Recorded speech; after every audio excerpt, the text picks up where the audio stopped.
You know, when you think that because you're a Christian, you don't go through things or you're not expected to go through some things in life, I tell you, you're joking. Recently, something happened. I was just explaining to my mom that, look, I'm tired. I really don't understand what is going on right now, how things are happening. I was just, complaining. She's the one I can really talk to, open my heart to, explain everything to. And when I finished talking to her, while I was explaining to my mom, my daughter just got back from school. She just finished her college. So I was not telling my mom. We finished talking. My mom was trying to encourage me, telling me that I shouldn't get tired easily. I should relax, that everything will be fine. But I kept complaining. It was just the way things were. So when we talked about my daughter, we were talking about her coming back from school and she rounding up and everything is just fine. I said, thank you very much. I appreciate your effort over these years because I lost my daughter's dad when she was just 13 months. So my mom and my brothers and sisters, they've been helpful. Everyone has contributed in one way or the other. So when we were just discussing that day and my daughter was there, I just told my mom, I said, thank you very much. You've been so helpful to me. It has been you. I don't know if it was not you guys. I don't know how I would have survived this. I was just praying. And my mom immediately told me, said, that's the reason why you shouldn't keep thinking about what is happening now. He said, don't put your hope on what is happening around you now. Look at the things God has already done before. Look at how he has helped you to raise this girl. Look how you have survived all these years and many things that God has done for you. Don't, because of what you're going through now, to just conclude that there's no God, or because you feel that he has not answered you the way you planned it, you would think he has forgotten you. That word struck me immediately and I was like, God, have mercy. The thing is, as if I was sleeping and the veil was lifted off my eyes, because that moment I was complaining, I was not really ready to listen to anyone. But when my mom said that word, it struck me and I was like, God have mercy. If I really had to sit down and think and count my blessings, I don't think I have to complain about whatever it is I'm going through right now. I believe there is a reason for you to allow me to go through whatever it is I'm going through right now. I just knelt down and I was appreciating God. I was telling him, thank you for his faithfulness. Thank you. I began to remember how God has helped me from the one when I thought I could not even carry myself, and everything, the covenants, the promises he made personally to me, that I know that even though most of them has not come to pass, many has. I just began to appreciate him. I began to thank God. I began to appreciate him, remember him of all those glorious things that he has done in my life and that of my daughter. And as I keep thanking him, my burden was lifted. As if peace came in.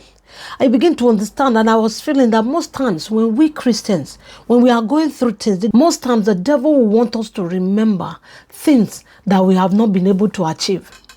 He keep making us look as if, you're a failure. Look at this you're supposed to do. Look at your mates. Look at this. Look at what you plan to do. You said God told you this. How come you're going through this? Man, I was really tired that period. I was wondering, but when that veil was lifted and I began to thank God for where I am at that moment, immediately I began to appreciate God for everything he has done for me. Peace came in. I became peaceful. And those things that was like a burden in my heart that I was thinking, that I was worrying about, everything just left. As at that time, even when the answers has not come, that moment, that very day, my mom spoke to me. That day, I began to feel this easiness. I began to feel this peace within. I began to feel as if I don't even need anything anymore.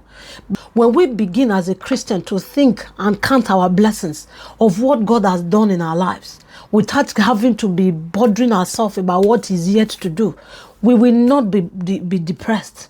We will not be overwhelmed with the troubles of life. We will not be thinking about, what is happening or how is it going to happen. The burden was lifted and peace came in. And with that peace that came in, I was able to now concentrate in asking God for mercy. For mercy, I first of all asked God for mercy, for almost forgetting his faithfulness in my life just because of one thing he has not done. And I began to appreciate him. While I was appreciating him, that peace began to come. And that thing I was asking God for, while worrying, while bothering myself around, complaining, that I didn't get for a long time, that period where I started appreciating him, that period where I started thanking him, everything began to play on its own. The blessings began to come.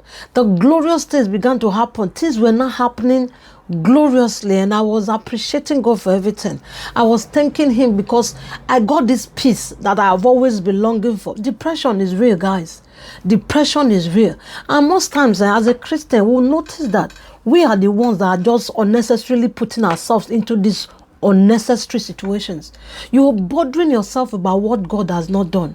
You are bothering yourself about what you want him to do right now, just so you can prove to people that you're a Christian, or so you can prove to your parents that, oh, look at what I have achieved, look at what I have not. Look, you need to appreciate God for that moment where you are. Appreciate him in that instant where you are. When I began to think of God's faithfulness, he began to remember me when the children of Israel were going through troubles. When the people, the Amalek and whatever people that were in Canaan, when they took over Jericho, even when God has promised them that thing, God has already told them, I'm going to give you this land. It's flowing with milk and honey. But they have to go through some things. They have to go through some hurdles and things just for them to get there. And even while they were at that gate of their promised land, seeing that other people, things have occupied it, people that are not supposed to be there, they are there. They did not start complaining. They didn't get to the gate and say, oh, why are we here? This place God said is going to give us. Why is it that people are occupying it? Why didn't he just take these people out and give it to us? We don't need to go through any challenges or fight or anything just to get in there. But when they got there, what did God say? He didn't say stay there and complain. Joshua did not bring them in and start complaining. What they did was they started praising God.